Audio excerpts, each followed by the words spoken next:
because you think that these are your own thoughts. But these are wasawis. These are just whispers of the devil where he's trying to make you fall back into something that you may have fallen into before. One of the ways that he does that is that maybe, for example, you used to be a better person. Maybe you used to be more diligent with your prayers. Maybe you were more observing of, if Allah forbade something, you stayed away from it. And if Allah said this is allowed, and that's the only thing, you were content with that.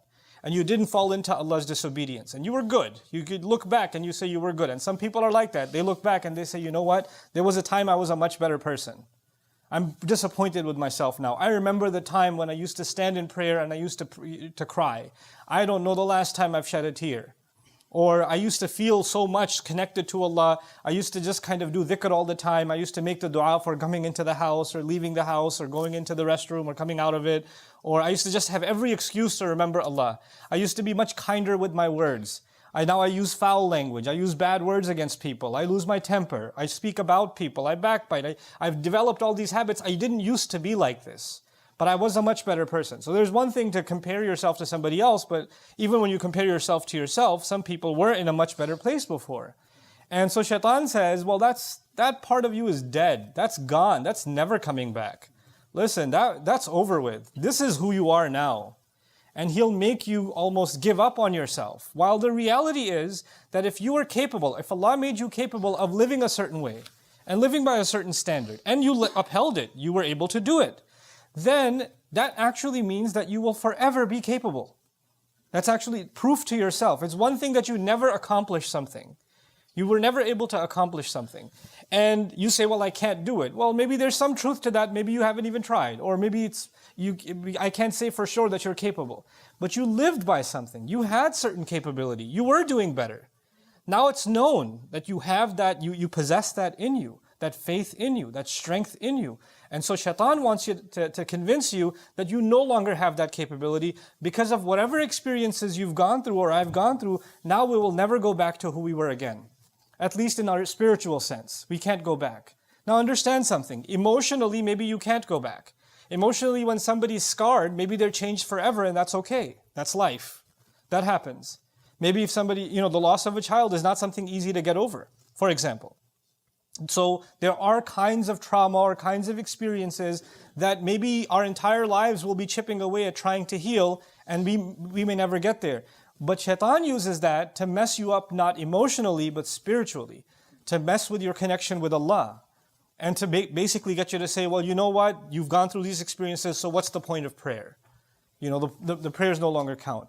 And so that's one kind of attack the Shaitan uses against you and me, is to make you lament, make you think back with regret about better days that are never going to come back for you. The other thing Shaitan wants you to do from behind is, things bad experiences that you had, and you start questioning, why did this happen to me? Right? You and I have gone through terrible experiences in life. This is a part of life. Allah created this life as a trial, and every one of us has different kinds of trials, and some of those trials are not easy. And when you think about what happened, it's very painful. And it can be paralyzing. It can be something that you're overwhelmed, almost reliving the event that occurred in the past. And one of the things Shaitan wants is to keep you there, to keep you thinking about the past, to keep you thinking about what happened, and keep questioning, why did this happen to me? Why did this happen to me? Why did this happen to me? Maybe I deserve it. Maybe I'm cursed. Maybe I'm no good. This is why Allah is angry at me. This is why He made this happen to me. And so you live in that moment that happened some time ago that Allah actually brought you out of.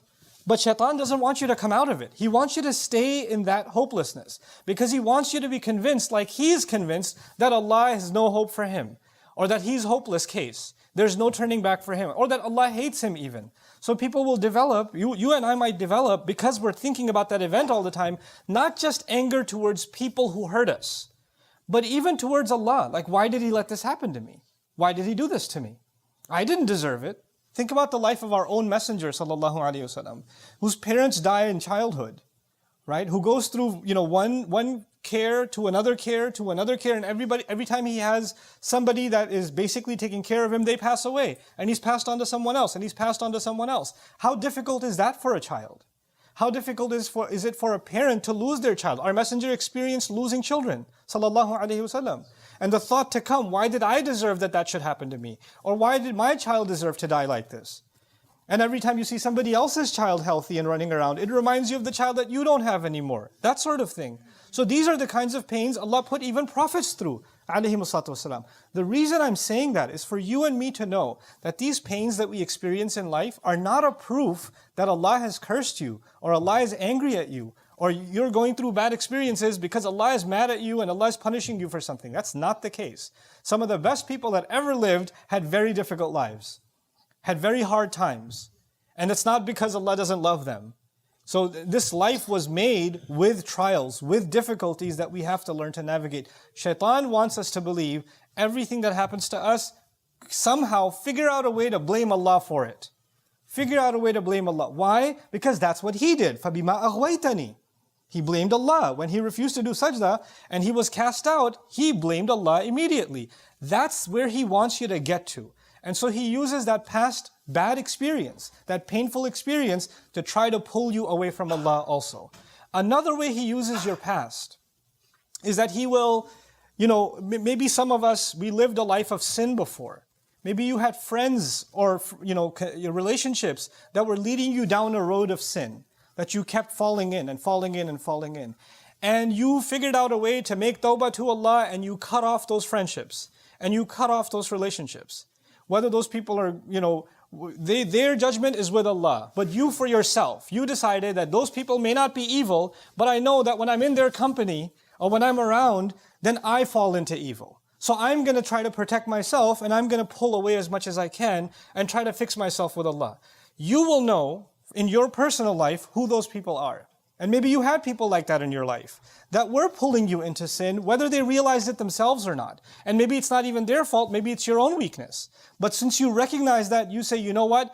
Every time I've tried, I've fallen back into sin, I'm going to discontinue some of these relationships, not because I hate these people, not because I'm better than them, not because, I want them to suffer, but because I want to save myself.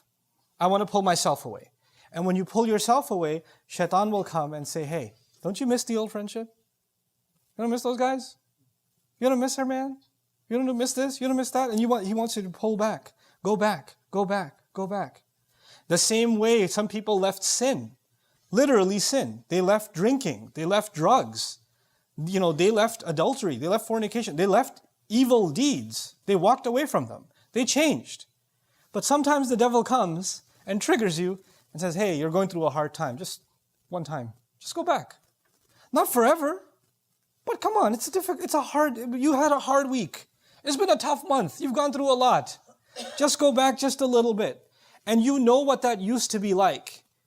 And they say in Arabic, there's a saying in Arabic, kullu mamnu' matlub. Everything forbidden is desirable. Right? So even though after faith, you develop a regret and an embarrassment over the sins you and I may have committed. And we develop almost a hatred for repeating those sins again. At the end of the day, we're also human beings. And human beings have temptations and desires. And that's one of the things that Shaytan wants to manipulate. So he'll try to pull you back and try to get you to say, hey, come on. You know how it used to be, right? It was so much better for you. You felt so much easier. And why deny yourself? Who's going to find out? Just go back. So he wants to pull you back into a way of sin. This is the way that he comes at you from behind. So many pulls at you from what is drawing you into what used to be. And you have to be mindful of that.